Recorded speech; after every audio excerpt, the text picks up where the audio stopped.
Lied ist aus der Sehnsucht süßer Schrei.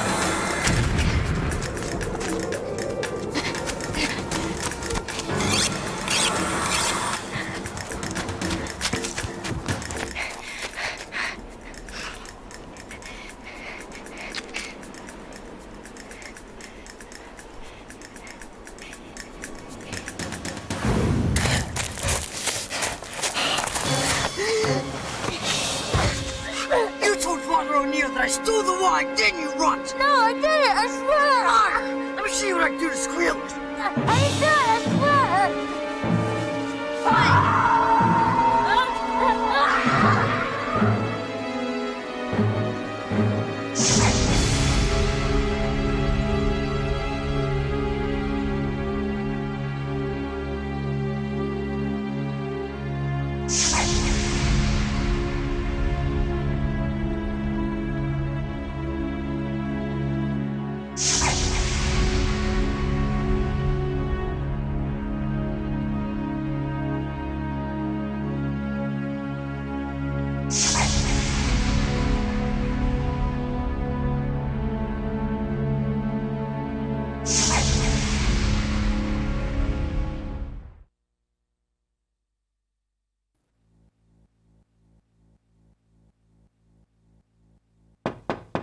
Come in.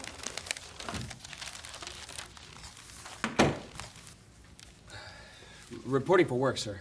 Relax, son. This isn't the academy. Yes, sir. And Mr. Sullivan will do just fine.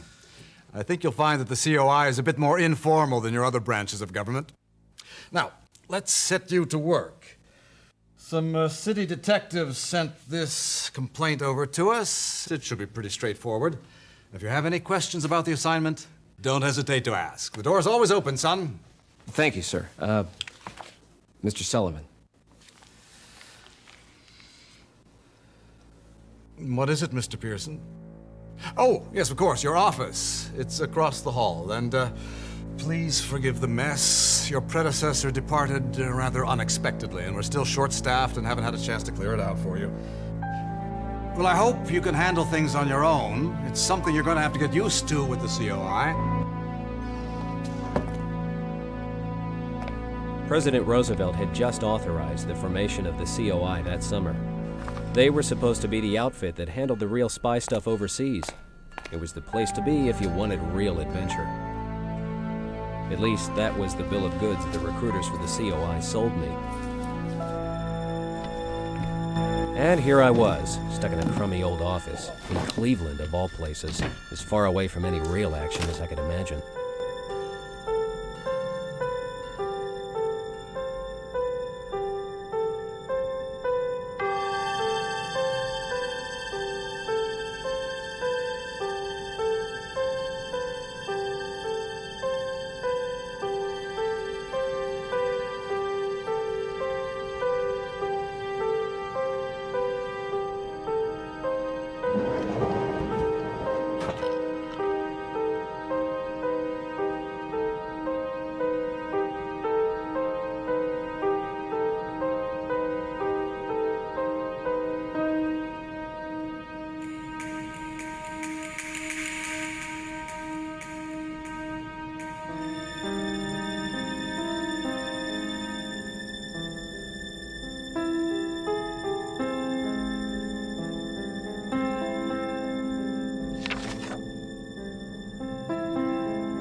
This might come in handy.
Bunch of gibbering.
My lucky St. Christopher's medal.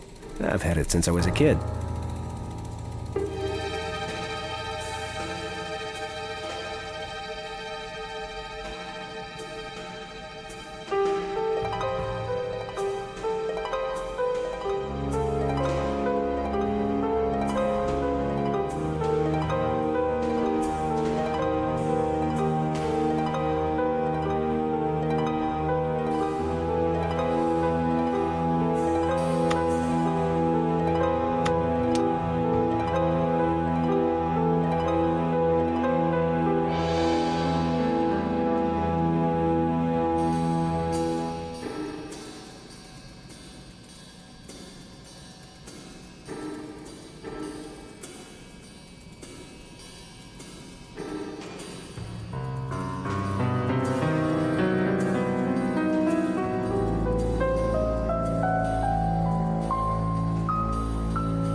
I wonder what sort of artifacts Mr. Pensky wanted Professor Strauss to look at.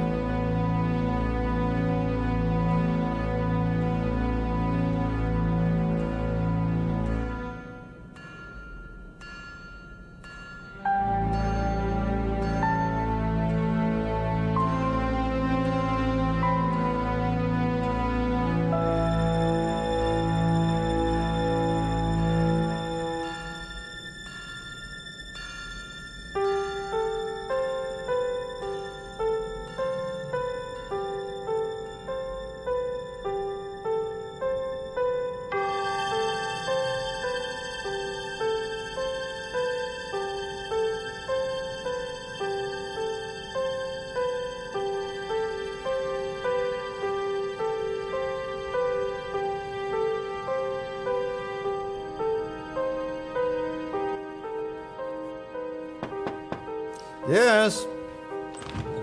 Sorry to bother you, sir. Not at all, Mr. Pearson. Come right in.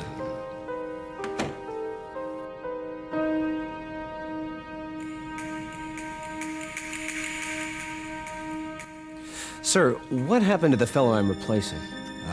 Walter Pensky. Good man. And a good agent. Once. The job got the better of him.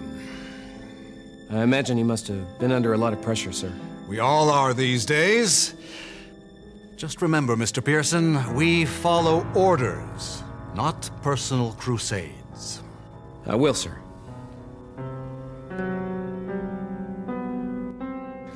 I have a question about this case file, sir. Certainly. What is it?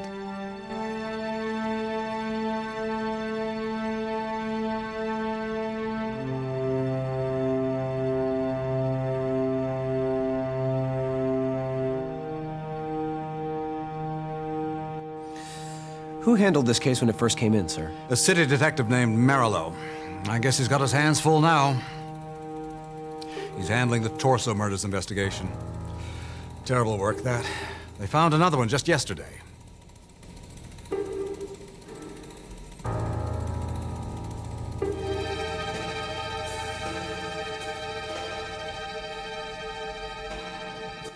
Sir, this munitions owner, Mr. Finster, is there anything you can tell me about him that wasn't in the report?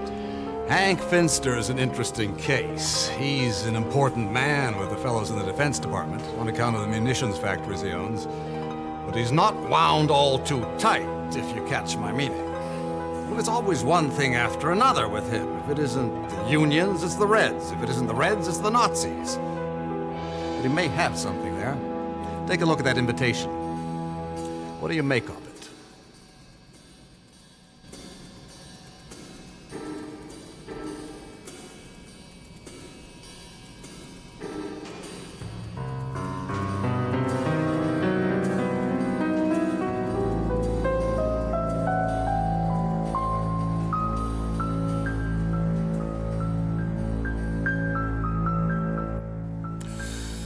Well, the invitation's a little unusual, but it looks like fascist propaganda to me. And that it is, son. I'm not saying it's Nazi propaganda. There are 100 different organizations with fascist agendas, but this call to brotherhood could have come straight out of Hitler's Germany. Did you notice the quality of the invitation itself? It's not a pamphlet or a flyer. Whoever these people are, they have a certain amount of sophistication. And they seem to be targeting only people of wealth and influence in our society. You'll need to be careful not to ruffle any feathers. Yes, sir.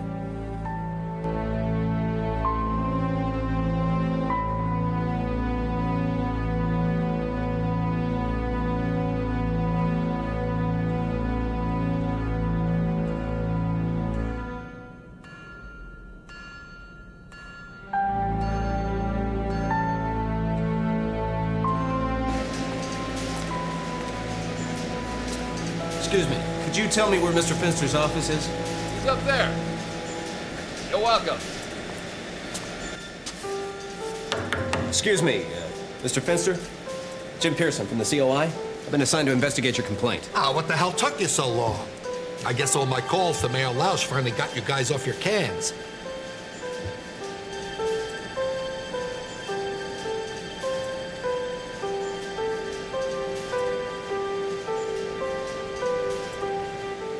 What can you tell me about this brotherhood, Mr. Finster? What can I tell you? Oh, what makes you think I can tell you anything? I'll tell you what it is, though. It's a Nazi conspiracy is what it is. No, what makes you say that, Mr. Finster? The invitation has no swastikas, no insignia, no clear-cut signs of Nazi involvement. Now, you mark my words, young man. This is a Nazi conspiracy, or my name isn't Henry W. Finster. I'm gonna need some hard facts before I'm able to make that stick with my superior, sir. Where do they find you guys? What do they just pull you out of a pumpkin patch? It's right before your eyes. Those screwy symbols. You recognize the symbols on that invitation? I've seen them all over Germany. When were you in Germany, Mr. Finster? Don't you give me that look. Mr. Finster, There is nothing wrong with Germany. My grandparents were born in Deutschland. We still have family there. The German people are upstanding, hard-working, God-fearing folk, and the American worker can learn a thing or two from them. The only thing wrong with Germany is that Austrian peasant and his gang of street thugs. My apologies, Mr. Finster. I am only trying to establish the facts in the case. Okay. It's been 15, 20 years now since I've been there. But I will never forget those symbols. Do you have any idea what those symbols mean? Of course not. I would never have anything to do with that sort of thing. What do you remember about the man that gave you that invitation, Mr. Finster? He was a no-good bum, I remember that. Do you remember his name? Hey, I employed a Nazi sympathizer right here in my own factory. He was an employee of yours? Of course not. I don't hire Nazis. I'm sorry. I'm a little confused. Who's the Nazi? Why did they send the boy to do a man's job? What are they trying to do? Drive me crazy? Wait just a minute, Mr. Finster. That's not called for. My foreman, George Hansen. I used to think he was a good man. Well, he drinks a little bit too much, but he's a hard worker. Well, anyway, how am I supposed to know he traffics with Nazis? Well, he brings this riffraff right through my doors, into my factory, right into my office. He could have killed me. He was standing as close to me as you are right now. Well, naturally, I fired him on the spot. Riffraff. No, you idiot. George Hansen. Haven't you been listening to a word I said? Do you remember the name of the man that gave you that invitation? Of course not. He never mentioned it. He said he was just a messenger. Can you describe this messenger for me? I already described him to that detective. Look, I even picked his photograph out of one of their books. Oh, but he didn't care. All he was interested in was that vagrant killer. Well, if you ask me, he's doing this city a big favor. I wouldn't know anything about that, sir. Can you describe him again for me, please, for my benefit? You know, if you guys had done your work in the first place, you'd already know this. Yeah, he looked like a killer. Real mean, squinty eyes, red hair, and the bushiest red beard you'd ever want to see. Hey, there's no mistaking this guy.